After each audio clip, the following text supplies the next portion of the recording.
Ladies and gentlemen, welcome to the main event.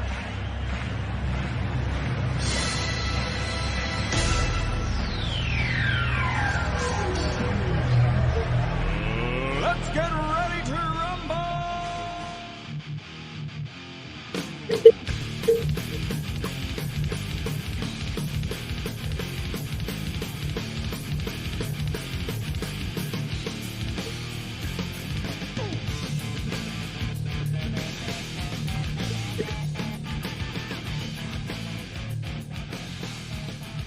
And that's right, everybody. Welcome back once again to another edition of the Best Seat in the House podcast. As always, I'm your host, Rob Cramer, joined by my co-host, Daniel Bobo Carlin. And Dan, how you doing today, buddy? I'm doing okay. It's literally that Final Jeopardy music each time I watch Sports Night and look on the SNY Twitter feed these days. Waiting for David Stearns to do something.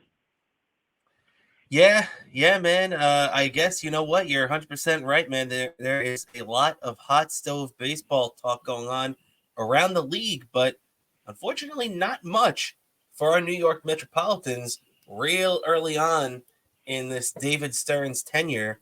The past couple of years, we've seen Steve Cohen and Billy Epler be very active, especially early on in the offseason. Not that way this year. I guess let's just start right at the top as, obviously we all saw the record-breaking Shoei Ohtani contract come out. Dan, what was your reaction to Shoei Ohtani signing a 10-year, $700 million contract? It's absurd with the Los Angeles Dodgers. Well, I guess congratulations. He's just got paid a lot, but it's not really such a big deal because unfortunately we never get anything this nice. Yeah. I mean, and you know what, Dan? Wasn't that supposed to change with this ownership? Weren't we supposed to be going after players like this? Now, maybe Shoei Ohtani never wanted to come to New York, which seems like it was a possibility. But wouldn't it have been nice to hear that Steve Cohen was in this until the last second and he just chose the Dodgers? Like, wouldn't it have been nice to hear that Steve Cohen was willing to outbid them, you know? Well, I feel like he did, but I feel like it would be nice, but at the same time, I'm kind of as upset as I am that we didn't even try. I just feel like maybe Steve Cohen knew something that we didn't. That Shohei doesn't want to play on the East Coast.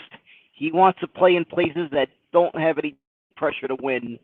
And don't get me started. The Los Angeles being a lot of pressure to win. They're not even nearly as diehard fans as we are here in New York. I can tell you that. No, you're definitely right about that. I mean, and I will say there is, there is pressure to win in LA, especially now that they have another super team. But that kind of also evens the load for them. It's kind of like when Kevin Durant went to the Golden State Warriors. When they won the championship, nobody really patted them on the back that much because, hey, that's what you're expected to do when you add a player of that magnitude to a good enough team already. If he had come to a place like New York and won a championship with the Mets, or hell, even with the Yankees at this point, because the Yankees haven't won a championship in 15 years themselves. So, if he had come to New York and won with either one of those teams, he would be a legend, right? Yeah, I'm telling you, if Shohei Ohtani was a Met and was part of a championship team with the Mets, he would have never paid for another beer in New York. That's all I can tell you. He would never pay for another beer, especially in Queens. He would never pay for another beer in Queens if he did that here. Yeah, well, you know what? With $700 million, I don't think he's got to worry about buying his own beer at this point. And I think he's pretty happy. I guess the fact of the matter is that he's happy in LA. He went from the bad LA team to the good LA team. And now let's see if he comes anywhere close to living up to that contract. Because Dan, what do you think of, before we fully move on, what did you think of all the deferrals in that contract, man? I mean, if you haven't heard, he will only be making $2 million a year for the next 10 years. And each year, because obviously it's 10 years, 700 million, so it's 70 million a year. So he is deferring 68 million of his $78 million a year until 2034 at the expiration of this contract. So, I mean, he is saving the Dodgers millions and millions and millions of dollars of the salary cap. And it kind of has the feel like MLB will never let a contract like this happen again because the deferrals in this deal are just insane. Yeah, it's insane. I can't see anything like this happening with that kind of contract, or anything reach that high. I can't see no way anything reach that high. But I just all I can say is that Shohei probably just wanted to not have to shovel snow, which I feel like Shohei, you could have came to the Mets. You could have paid somebody to shovel your snow for you, but you just really like I guess he really likes the beach. That's all I can tell you. And you're sure in the right place for the right. You're in the right place in the right kind of weather. But unfortunately, that didn't work out. I just had, as much as we all wanted him to come to the Mets. Maybe I should have listened to all those things saying that he just wanted to stay in the West Coast, and that's what happened. Now our focus is playing on this Yamamoto waiting game, which feels like it's going to be LeBron James' decision 2.0 that I can only hope doesn't end the way that LeBron James saga ended with the Knicks.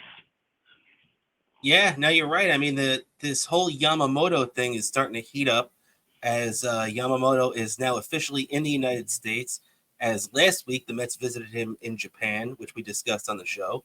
Now, he came to the States, and apparently since he's been here on Sunday, he's met with the Yankees, the Dodgers, and the San Francisco Giants. Apparently, at some point this week, there's going to be a meeting with the Boston Red Sox, but the Red Sox are not really considered front runners in this this whole situation yet. I don't know, Dan. What's your confidence level heading into this right now on the Mets getting Yamamoto? Because to be honest, it really feels like this is a make or break for the Mets right now in getting Yamamoto. Because let's run down the list, right? Who are the other people in the mix right now for Yamamoto? All the teams I just said, right? So the Yankees, they can sell to everybody that even if they don't come away with Yamamoto, they came away with Soto. So they're already ahead of the game when it comes to the offseason already, and it's not even 2024 yet. Okay, then you continue to look. Dodgers, they got Ohtani. If you want to look at the San Francisco Giants, if you're wondering too, that's the wrong Giants. The San Francisco Giants end up getting the Korean outfielder Jung-Hoo Lee to a 6-year, $113 million contract.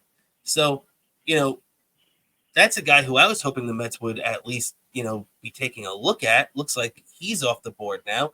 So even the Giants have that fallback option of, hey, we got this guy. If the Mets come up short on this Yamamoto chase, who do the Mets have to stop and even after that, who can you really sign that is going to excite the fan base? I mean, maybe Blake Snell, but that kind of seems unrealistic at this point anyway. What do you think, Dan? Like, what can the Mets do if they miss out on Yamamoto? I think the only thing is Blake Snell. If they fail on Yamamoto, and if they fail at Blake Snell, then I'm just gonna be. I think David Stearns could easily be run out of town very quickly. Yeah, well, you're right about that because people are already starting to get really mad at him because, I mean, look at this now, too. After everything we just said, the Dodgers are in on Yamamoto. They just got Ohtani. Now they're going after Tyler Glass now from the Rays. Where are the Mets? Where is David Stern? What are we waiting for to get this offseason moving right now?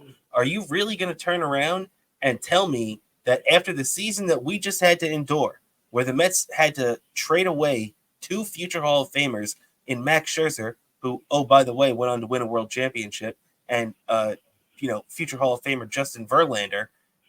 Now we're gonna not add anybody of value outside of Luis Severino and Joey Wendell, two players that by every measure sucked last year. What the hell's going on, Dan? I have no clue, and I really feel, why the heck do you even want to tank in baseball? Because I feel like baseball of all sports, it's a real crapshoot. Some of these guys, you don't always see the number one pick pan out how you hope. So like the other sports where it's like the number one pick and and there's a lot of times where you have a 50-50 shot of having the next big star. Doesn't quite always work that way. Well, you know what, Dan? It's funny you bring that up too, because I want to talk about the MLB draft for a second. Because did you see that they had the first ever MLB draft lottery last week? And the Mets, if they had gotten a top 6 pick, the Mets would have retained that pick in that spot. If the Mets ended up getting a pick 7 or lower, they were going to be docked 10 spots because of how much they spent last offseason. Now, you knew Major League Baseball was not going to let the Mets keep their spot in the top 6. That was not going to happen because they were all pissed off about how much money Cohen spent already last year. But what ended up happening is a disgrace. The Mets ended up dropping from number 7 in the draft lottery to number 20. So there are actually 3 teams that made the playoffs last year that will pick higher in the draft than the Mets, who won 75 games and missed the playoffs. How ridiculous is that? It's just a joke. Robert Manfred is a joke. Yep. That's all I can tell you. He's a joke, all right? If we can have a horrible season and nothing to show for it, no compensation for a horrible season, all we got, and plus I'm starting to, this whole season I feel is going to be a make or break year for David Stearns, and he needs to make a big move. I feel like the thing that sucks though, and while I agree with you, is that he just got hired as the president of baseball operations by Steve Cohen, and Steve Cohen, it seems like, wants to keep a steady core, especially after getting rid of Epler again now. Even if things go terribly this year, I don't see David Stearns going anywhere. Yeah, exactly. I don't know what to make of it. He better do something this year, and he better really go all out next year. Like I tell you. They better. And just to make things worse, as me and you were discussing through text messages yesterday, Mets infielder Ronnie Mauricio down with the ACL tear. Of course, this always has to happen to us. Why us? I'm sick of this every year. Last year, freaking Diaz gets out for the season. This year, it's happening to Mauricio, and it's just going to be for a fringe player at third base for the rest of the year. We're lucky, though maybe it might not be so bad because at least we got some depth at third base. So hopefully, maybe Brett Beatty pans out, maybe Viennos, but that's the best we. I don't know, man. We put our faith in those guys last year, Vientos and Beatty, and they both didn't produce. I mean, I guess Vientos started hitting a little bit at the end, but they both really didn't produce too much. And I don't understand how, the team with the deepest pockets in baseball could go into this season again with basically the same offense again. The Mets have to add a third baseman, and the Mets have to add a starting outfielder. And if they don't do that, then it's just ridiculous. What are we doing here? We're going to see the same garbage, even if they get lucky, which, they will be if they land Yamamoto. But even if they get lucky and land Yamamoto, this team isn't going to hit enough next year unless they bring in a couple of bats, right? Yeah, exactly. And I feel like they they should at least. I hear a lot of talks of Justin Turner. I feel like it's a good place to start. I feel like the low risk, high reward. I totally agree. I would sign Justin Turner, the former Met, who even 10 years ago, I was not happy when they let him go to the Dodgers. And then he ripped it up for 10 years over there. And then the year or two he just spent in Boston. But, all the reports coming out now is that the Mets are not seeking outside help at third base, and that David Stearns wants to just solely rely on Brett Beatty and Mark Vientos. And Dan, I totally agree with you. I would sign Justin Turner in a heartbeat because, look, even though I hate the DH in the National League, look, that's the world we live in now. You can have Justin Turner play third base a couple of days a week, but then DH him, the rest of the week if you want. You need that kind of bat in the lineup. And I even fear worse what David Stearns will do with the trade deadline. I would really be disgusted if we're right there on the cusp of like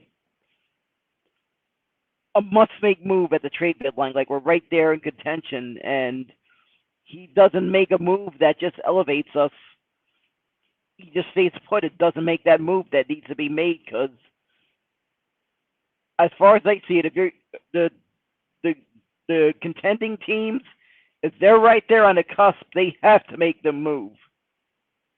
No doubt about it. No doubt about it. Especially with, as we mentioned, the Mets being in the financial position they are now. So if they're anywhere close to it at the deadline, man, you got to go for it. So I'm totally with you on that. When we keep it moving along here now, Dan, because I unfortunately I don't think the Mets are going to give us anything to talk about tonight, at least. Which I would love them to change. Hey, if you guys could hear me over there, David Stearns, we'd love to hear some good news tonight before we sign off. So keep that in mind.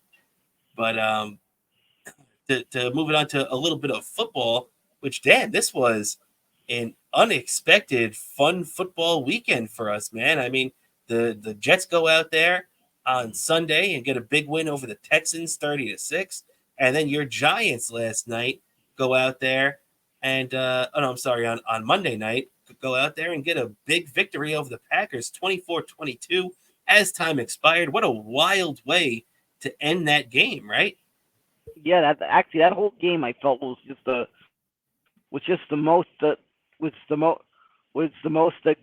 best 4 hours or so I spent watching the Giants this year.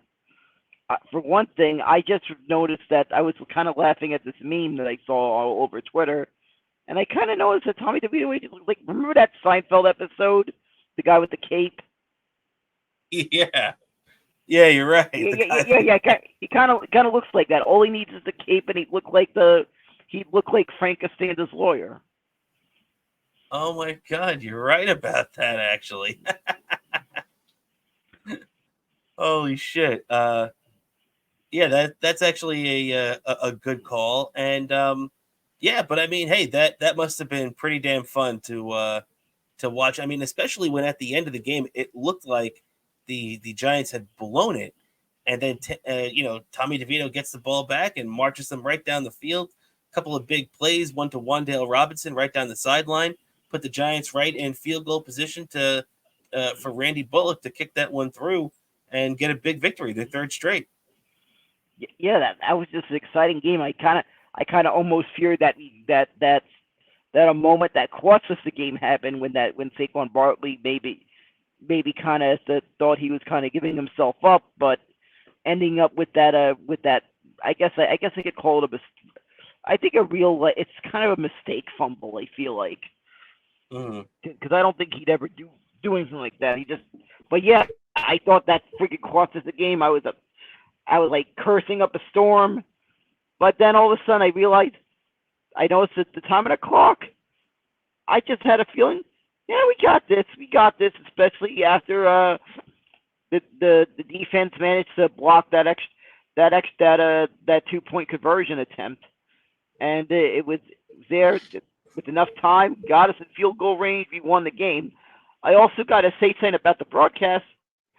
At first, normally when the Giants are playing Monday night, we get that Manningcast feed, but there was multiple Monday night games. There was two games going on Monday night, and even though I did DVR the Manningcast feed because they kind of did a weird thing where they were kind of doing like a split screen. They're kind of trying to do like a two-game version of like NFL Red Zone or whatever it was, but because I just really want to really get taken the entire Giants game, I just watched the main Monday night the main feed of the game that was broadcasted on ABC. So I did DVR the Manningcast feed because I want to see how that Manningcast feed of the game turned out. So I watched it. I watched it the next day because I had on I recorded it. But also, there's another thing I got to say about the broadcast of the game. I hate when they that split screen thing. Stop it.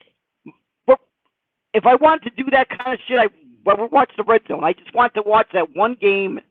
That was it. I hate it when they do that. I hate it when Fox does that with MLB broadcasts. I remember 2007. I'm just watching this Met game, and they're constantly interrupting because of that Barry Bonds home run chase. I didn't give a damn about that. I just want to watch my favorite team. Yeah, I definitely hear you on that, Dan. I agree. I don't like the whole setup when they have two Monday night games anyway. So yeah, the constant showing of the game on the other channel. Hey, if I wanted to watch that game, I'd be watching it. You know what I mean? Like the two games were going on at the exact same time. You pretty much had to pick which one you wanted to watch. So yeah, that was definitely pretty annoying. And I'm sure you remember what I'm talking about. What when I said MLB did that back during that Barry Bonds home run chase thing in oh yeah, and do you remember? Do you remember, Dan, who Barry Bonds hit 756 off of? I believe it was a player by the name of Mike Bassick. Mike Bassick, former Met from the Washington Nationals at the time. Good fucking call. Yeah, see, that's why you're the trivia champion for the Queens Baseball Convention. Yeah, exactly. And a little thing I remember about that home run, even though I should say more illegitimate home run, because let's face it, Barry Bonds was cheating. He was doing steroids. But anyway, that game, apparently, if you saw the pictures in the Daily News, you noticed the guy who caught it was wearing a Mets road gray jersey. He was wearing a road gray Mets jersey. And apparently this was just some guy that his flight got delayed and he had to stay a night or two in San Francisco because of a flight delay in a hotel. So since he just decided to just buy a ticket to that game on a whim, and unexpectedly you would expect like some fan of the home team was gonna, some San Francisco fan was gonna catch that ball, but it turned out to be a Mets fan that was just attending the game because he just happened to be there, and he just decided to since he just wanted to decide, since that game happened to be taking place that day, that game against the San Francisco against the Washington Nationals, he decided to just take in a game, and he, out of all people, caught that ball and probably had to deal with all the escort by security and all the people mobbing him for that ball. Who knows what happened? Hopefully that guy made a killing off of however he sold it. I don't know how that whole thing works. How you sell something like that, you make a killing off of that. But I actually remember that headline in the Daily News. Yeah, well, it's funny how things work out, like that, and that's what we were all saying too when we were watching. Just to get back on track, the Jets game from this Sunday, Dan, because I mean, who would have thought at halftime when I was sending you, pictures of guys in straitjackets from me watching this rain-soaked game out at MetLife, where it went to halftime at no score, the first Jet game since 2007 that went to halftime scoreless, first home game since 2006. And, then they go out and drop 30 points in the second half and end up beating the Texans, who were ahead of them in the AFC and still are in the playoff hunt, 30-6. I mean, it was a dominating performance by the defense. and a ridiculously surprising showing by the offense, right? Yeah, that I was just shocked. Like as you said, the text like we're texting during that game, and I'm like joking about how you're reacting to this game because I'm watching this game. Don't really have any rooting interest on it, but I'm watching it for the show, and I'm just seeing. Oh my God! Somebody check on Robert. Somebody check on him. The next inning by something because this game looks like it could end up. It reach a new low in the history of that franchise. With potentially a game ending in a scoreless tie, which I I almost feared that I was going to be in a situation.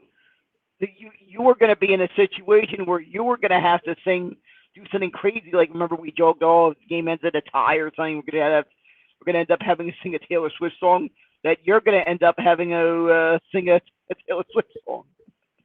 Yeah, it was definitely looking like that, man. I mean, you know, the funny thing is that you could tell in the first half that Zach looked a little bit more comfortable.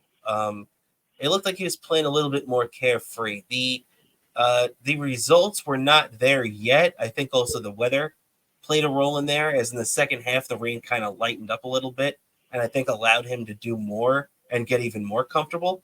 But I think there was a lot of things that went into this. I think as it's been astutely pointed out by fellow Jet YouTubers like Jake Asman and a bunch of the guys out there, they were saying even too that if you think about it, it makes a lot of sense why Zach Wilson would feel comfortable against this defense. I mean, D'Amico Ryans is the Texans' new head coach. Robert Saleh is the Jets' head coach. Both of those guys came from the San Francisco 49ers as the defensive coordinators.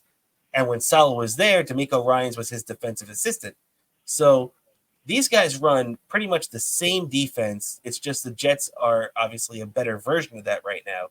So it was almost like Zach Wilson was going up against a worse version of the Jets defense that he faces every day in practice. So I think that had a lot to do with why Zach looked a little bit more comfortable this week. You know what I mean?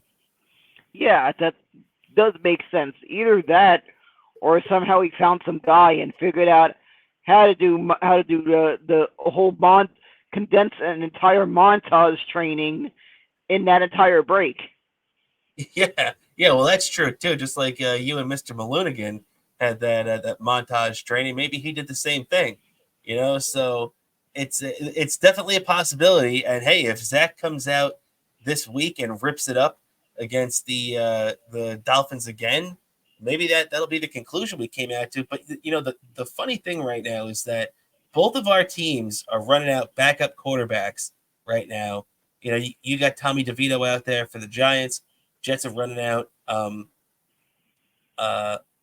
Obviously Zach Wilson right now, and both of our quarterbacks took home the Offensive Player of the Week, the first time that a Jet and a Giant both won that award since Week 16 in 2015, when Eli Manning and Ryan Fitzpatrick did that. So that's a pretty cool stat, right, Dan? It's been a long time. Yeah, that is like, whoa, that is it's and it's just hard to believe that 2015 is that long ago. Yeah, that's crazy. I mean, I still remember like it was yesterday, being like 2015. Oh my gosh, our sister luck. We wanted the future. We were expecting the Back to the Future 2015, but we got Soylent Green. And I'm not sure if you've Yeah. seen that movie. Yes, I have. Yeah. So But yeah, and but yeah, what I yeah, was gonna Soylent. say is that's what I remember about 2015. What it felt like Yeah, when yeah, and 2015 obviously was a good baseball year for us. I know the Giants didn't have a great year. 2016 was a nice year for the Giants. 2015 was a pretty damn good year for the Jets up until week 17, when they choked in Buffalo at 10-5 and missed the playoffs at 10-6. So that will always leave a sour taste in my mouth for the end of 2015. And of course, But we yeah, got to so mention it. We got to mention another moment in 2015, in addition to, of course, that and the Mets coming this close to a championship. You also got to remember the Rangers nearly looked like they were going to win a championship, but it ended up in a disappointment Eastern Conference Finals Game 7 loss, which still shocks me. We lost that Game 7 to this day, like, because I was watching that game personally. I was in shocked when that clock stopped, went down to 0. It just shocked me that just lose a Game 7 at the Garden. How the fuck did this happen? So yeah, it was I just remember 2015 was just a year of disappointment by my teams in the postseason. yeah, definitely, no doubt about it. But you know what, Dan, you brought up that Rangers team. I do want to bring up one last football thing before we move on to the Rangers, because I did want to talk about them too. And obviously, yeah, that 2-0 defeat in Game 7 still sticks with me as well. But I did want to ask your opinion now, because we're starting to get to that point where it's getting realistic that we could see Aaron Rodgers again. And yes, ladies and gentlemen, it's come to that time again that we once again have to mention the name Aaron Rodgers in our broadcast, because, hey, the guy makes news every week. Now, today, he did not practice in Florham Park, where the Jets had their session today, after having off on Monday and just and no practice um, on Tuesday. But what do you think, Dan? I mean, they're saying that the TMZ report was out there that me and you discussed on Patreon the other day, that that it's expected that he will be cleared to play on Christmas Eve. So, I mean, really, everything gets ratcheted up on Sunday. Uh, and I know there's a few people, myself included, who are hoping the Jets are smokescreening us, and maybe he plays on Sunday, which I admit also seems doubtful since he hasn't been practicing. But what do you think, Dan? Let's just say he doesn't play on Sunday. Do you think it's realistic that Aaron Rodgers could be playing on Christmas Eve for the Jets? I just feel it's 50-50, and I just feel like maybe it's a possibility. Maybe someone in management of the Jets maybe convinced Aaron Rodgers to say, "Hey, maybe just give it a go, show them what you got, and maybe you can help us sell a couple more tickets." Yeah, well, I mean, right now it's all up to the medical people, right? I mean, Rodgers isn't going to be dumb. He's not going to put himself in harm's way. He's not going to put the team in a bad position, and he knows the risks of coming back. But I think if he does come back, I I cannot see him getting hurt again. I can't see the Jets and Aaron Rodgers putting himself in a position where an injury could potentially affect next year. Which, by the way, he said if an injury like that does happen, that he would rehab and be ready for training camp next year. So this guy is all in right now. And hey, if he wants to come back, I'm ready to fucking see him play some quarterback in the Jets this year, right? Yeah, yeah, exactly. I'm sure a lot of Jets fans like yourself are just eager to finally see him play a full game. Like he practically got injured at the start of the game. Like as I said, when I watched that game, I really didn't have. It was a game I didn't have any rooting interest in. I'm just watching it. I'm just trying to picture what that must be like. Try to fathom what that's got to be like for the Jets fans, because I know just about every Jets fan I know was excited about Aaron Rodgers coming to the team. I'm sure they're all excited. I'm sure everyone in the stands was just pumped for this, and all of a sudden, literally at the start of the game, their whole season goes down the drain, practically at the Yeah, beginning of the game. yeah. We didn't even get to see him complete one pass. Realistically, the only thing we got to see was the best moment was his handoff to Brees Hall that went for 25 yards, and after that, he gets sacked and he's done for the year. Well, supposedly, or done for the majority of the year. So very sad the way that went down. One of my favorite football moments that I can think of is Aaron Rodgers running out of that tunnel with the American flag at MetLife on September 11th there. And for it to be one of my worst football moments after that, because you know what? Everybody compares it to 1999 when Vinny Testaverde went down in game one against the Patriots.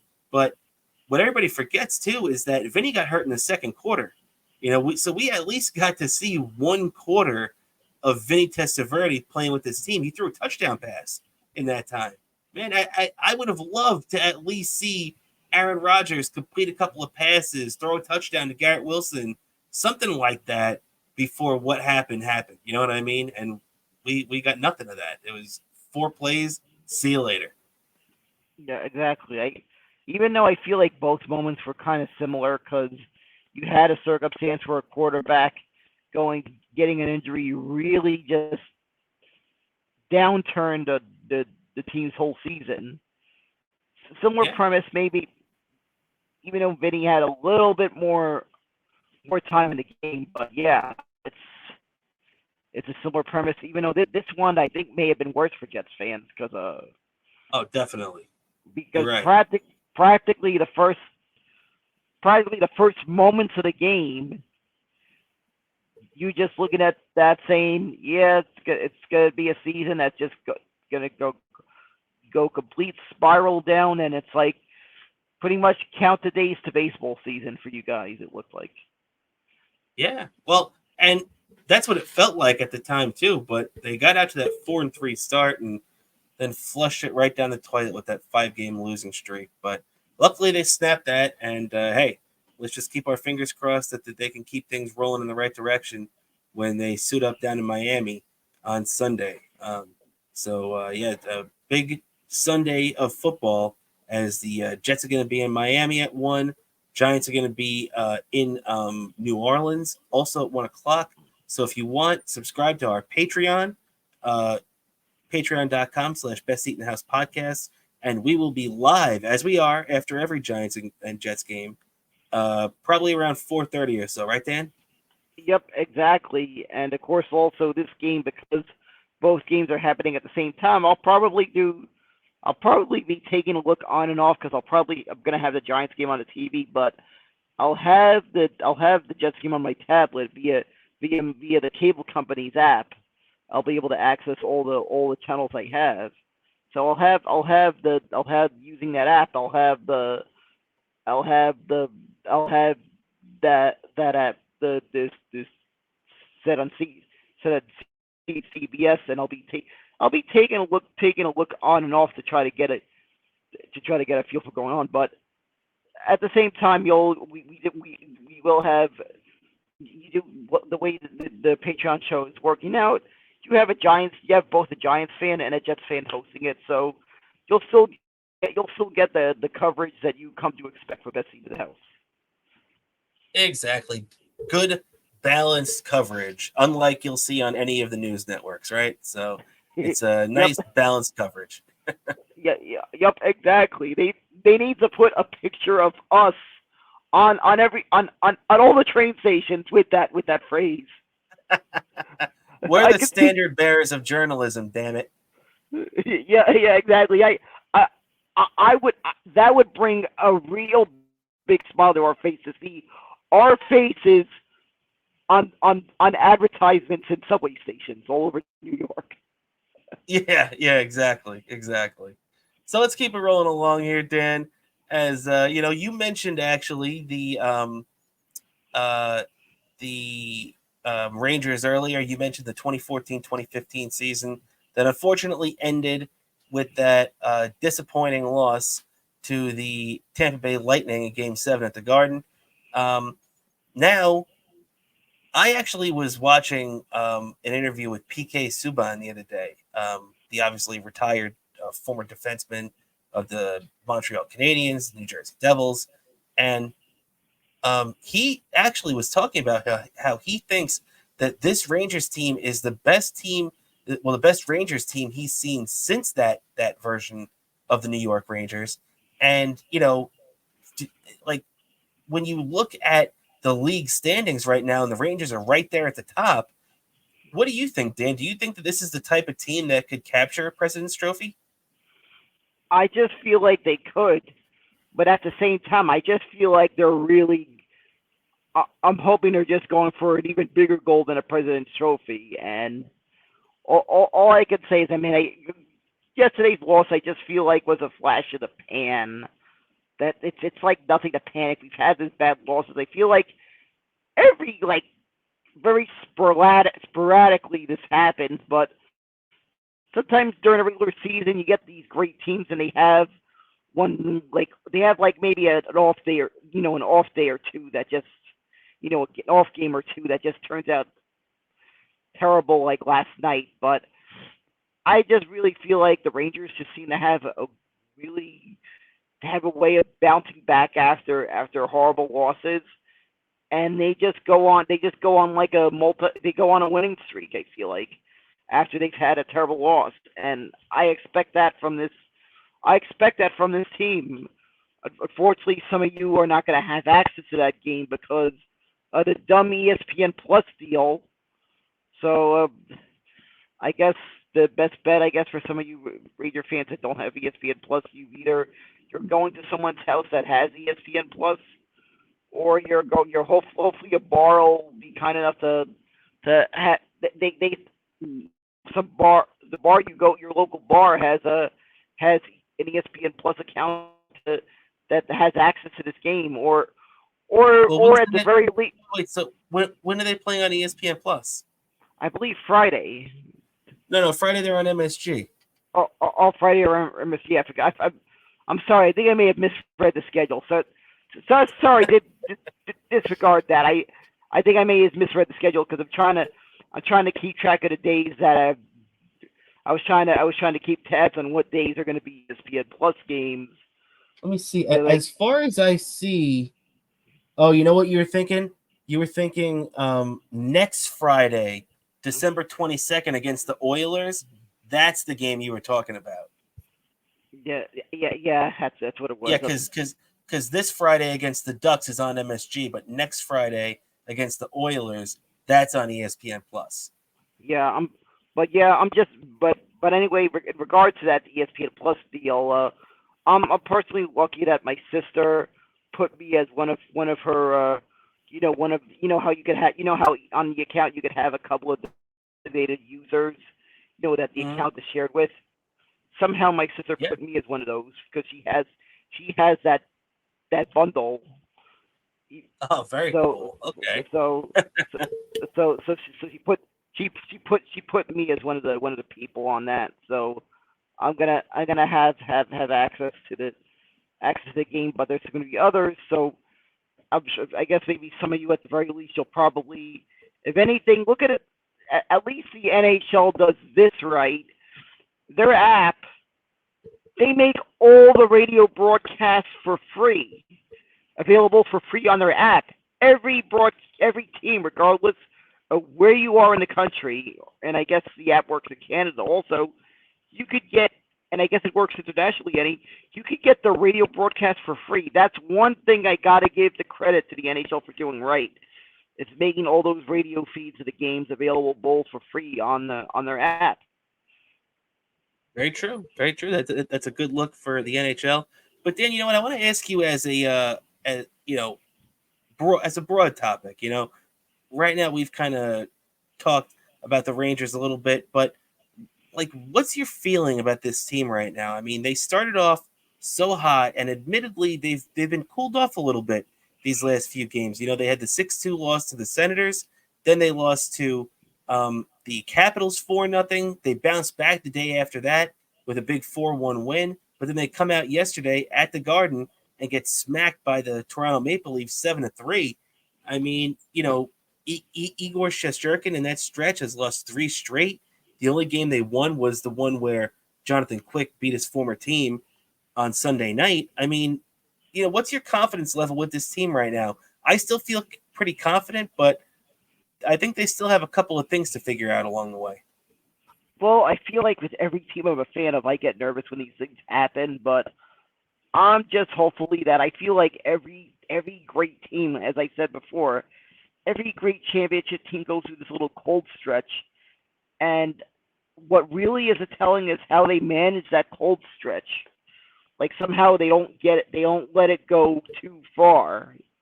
Like Yeah. they like they bounce back. They don't let that cold stretch go too deep. And as long as they bounce back and they win the next game, go on another little streak. As long as they don't let that streak go too far, like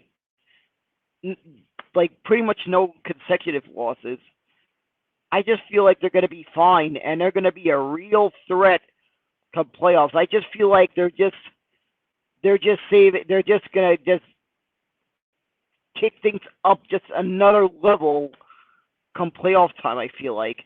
Plus that there are there's some players that are a bit banged up lately, so it may affect it. Yeah. But at the same time, they are doing a wonderful job of holding up still, even with those players banged up. So I just feel like as long as they manage to just keep things calm, you just try to put that loss on your back burner and focus. As soon as that loss happens, you just focus on that next game, that next opponent, and keep keep the hammer down. Yeah. Well, you mentioned the Rangers You're gonna being be banged great. up and oh, I'm sorry, didn't I mean to interrupt you? But As long as you do that, yeah.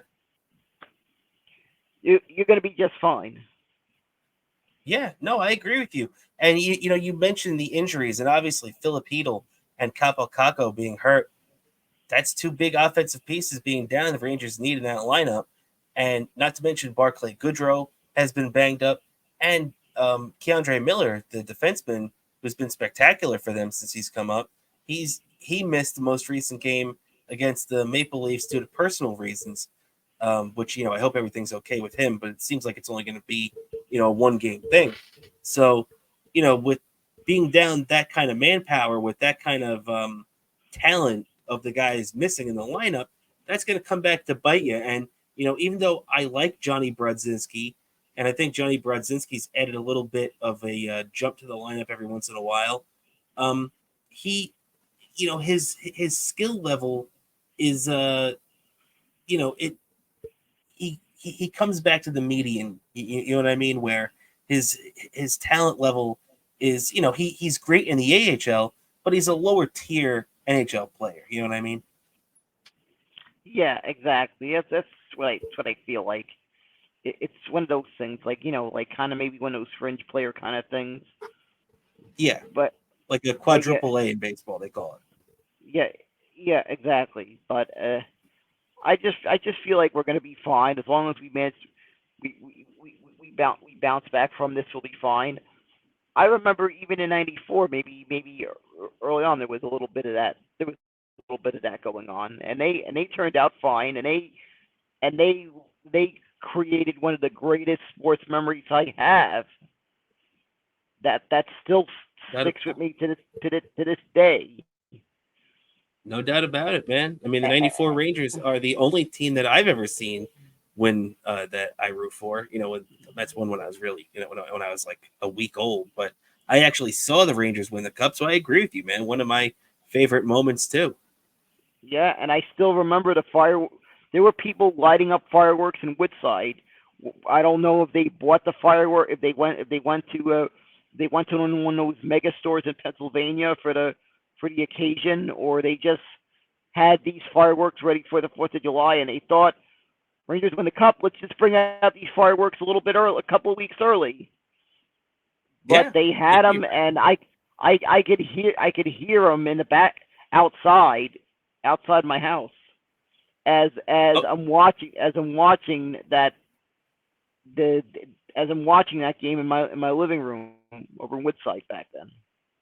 yeah. Well, fingers crossed we can see our Rangers do that again.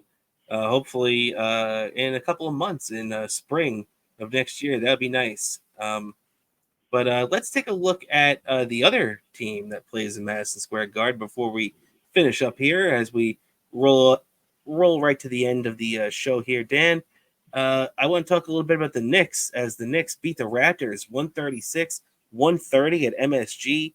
Monday night. Boy, they have not been playing defense at all lately, as this is the second game in the last three. They've allowed over 130 points, which is just freaking ridiculous. But hey, they're scoring points, and they're getting contributions. We saw Julius Randle have one of his best games of the year, 34 points. RJ Barrett continues to be one of their most productive players and consistent players. And obviously Jalen Brunson is the guy that's always there. So, I mean, what are your thoughts so far in the Knicks this year, Dan? Well, like you said, I just feel like the defense is not there. But at the same time, I just feel like this year the team just feels middle of the road this year, and I just feel like it's either going to go. I feel like right now it's going to be barely we squeak into playoffs, or we just barely not make it. It feels like this year. So you think it's going to come down to like a big deal at the trade deadline to kind of put them over the top? Yeah, I just feel like it's gonna be one of those years. Like if we're right there on the cusp of it, it's gonna take that big deal to be made to really put this team over the top. And I gotta have faith in everyone on the general manager, ownership, everyone running the Knicks to make that move. Yeah, I agree with you. I think they added a couple of decent pieces in the offseason. I'm a big fan of Dante DiVincenzo. I think he's added a lot off the bench. I think Emmanuel Quickly has really taken a step off the bench too. So I think that they have made some good moves. But yeah, I mean, I also agree that the thing that is going to be the difference maker is what Leon Rose does at the trade deadline. And the Knicks tonight, we're recording this a little early tonight, so we're not going to be on by the time the game starts. Well, not only are we recording a little early, the Knicks are playing a little late as they play at 9 p.m. tonight against the Utah Jazz out west. Knicks off to a 13-9 start, and the Jazz sputtering 7-16. They have not been the same team since getting rid of their stars like Rudy Gobert and Donovan Mitchell, who, of course, the Knicks missed out on. So, what do you think about this game tonight, Dan? This should be one the Knicks should be able to get, right? Yeah, I feel like this game's gonna be a winnable game. I mean, it's going to be a winnable game. Probably going to be one of those games that you're going to be happy the Knicks win, but you're not going to make a lot of noise as you normally would because you don't want to wake a lot of people up because it's like a 9 o'clock game. Or what you'll do is you'll DVR this game and you'll avoid anything on social media, anything talking about this game, or you'll convince everybody at work to not bring up anything about the game because you're going to be watching it on a. You're gonna go into your DVR menu and you're gonna see of the things you had recorded on your DVR, and you're gonna watch this game recorded on your DVR. I feel like because it's one of those. It's always a challenge to stay up, and especially with the basketball when you get to the last 5 minutes of a game. Those last 5 minutes of a basketball game just always feel longer, and they feel extra long during the playoffs. Oh, no doubt about that, man. You're right. Yeah, it's the last 5 minutes of basketball game takes about 20 in the regular season. It takes about an hour in the playoffs. So you definitely got that right. And hey, let's hope that come springtime, much like our Rangers, we're enduring those hour-long last 5 minutes because that means the Knicks are going on a nice little playoff run. And before last year, it had been a long time since we've seen that. So definitely, exactly. like I would love to see that. Those were just, even though of course the Knicks didn't get to the ultimate goal during that stretch in the '90s, that was just a lot. That was just a fun time back in the '90s. Like you just always, every year you felt like the Knicks could win it. Every year you felt like it, and every year we were disappointed losing to Jordan and the Bulls a lot. Yeah, and you just knew that every year they were going to have a good team no matter what, Yeah, you just knew they were going to have a good team, and a little thing that's speaking about retro Knicks, the old school video game NBA Jam. Every time I play that video game, I feel like it just takes me back to me one of the greatest era of the NBA that decade, the '90s, and just takes me back to those days when the Knicks were good. The last time I really remember the Knicks going through several consecutive years of being good. It feels like I look back at those days almost. I'm reminded of those days when I played that video game NBA Jam, which is one I feel like is one of the most fun sports video games of all time, and it's just I feel like one of the greatest multiplayer games. And I always loved that feature, how you could do like two players on the same team like that. Yeah, I agree. That was just a fun multiplayer function they had. They have an NBA Jam. I wish they would make a new version of NBA Jam. And one that still like captures. I feel like needs to capture that same magic that made the original great. I feel like they just need to make another one like that. I agree, but you know what though, the thing about that game too was the collection of players that they had in that era. You know, I mean, you could just run down the list of Hall of Famers and All Stars, and all these great players. And I feel like that list today would be much thinner. You know what I mean? Yeah, I just feel like, and I actually found out a little fact about the game NBA Jam. There was, even though they never officially got the final okay for it, they during the development of the game, they made a completed version of the game, not a beta, a completed version of the game that had